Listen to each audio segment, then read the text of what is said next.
రోజుకి 500 సంపాదించే మొగుడు విడాకులు తీసుకునేటప్పుడు మెయింటెనెన్స్ కింద 5,000 ఇయ్యలేడు, నెలకి 3,750 రూపాయలు మాత్రమే ఇయ్యగలుగుతాడు అని కోర్టు తీర్పిస్తే అది న్యాయం అనిపిస్తుందా? మరి నెలకి ఇంటికి 5,000 కూడా ఇయ్యలేని మొగోడు పెళ్లి చేసుకొని సంసారం చేయాలి అనుకోవడము ధర్మమేనా?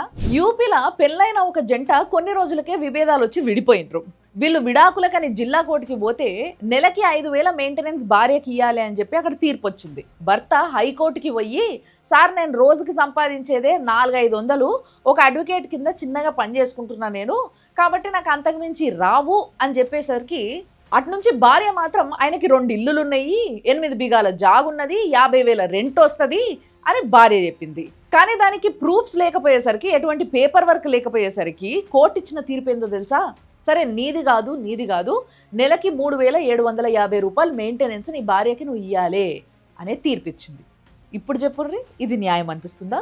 హిందూ మ్యారేజ్ యాక్ట్ ప్రకారము భర్త ఒక్కసారి పెళ్లి చేసుకున్న తర్వాత భార్యని పిల్లల్ని పోషించాలే అనే బాధ్యత భర్త మీద ఉన్నది.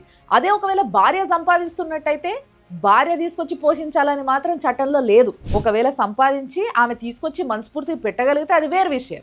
లేదు నేను పెట్టను అనుకుంటే ఆమె డబ్బుల మీద ఆమెకు మాత్రమే హక్కు ఉంది, గుంజుకోవడానికి కానీ అడిగి తీసుకోవడానికి కానీ హక్కు ఎవరికీ లేదు.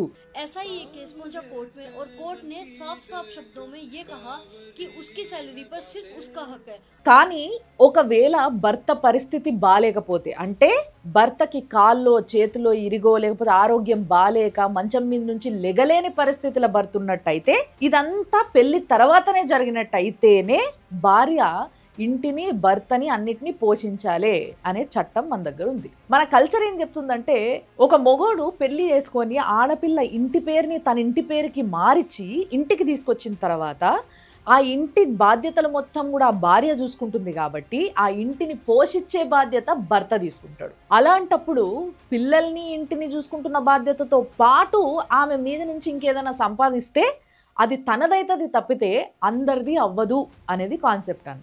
అంటే ఈ రోజులలో అట్లాంటి వాళ్ళు కొంచెం తక్కువనే అనుకోండి.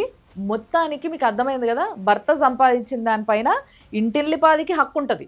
అదే భార్య సంపాదించిన దానిపైన మాత్రము తనకే హక్కు ఉంటుంది. తన ఇష్టంగా పెడితేనే మిగతా వాళ్ళకి హక్కు ఉంటుంది.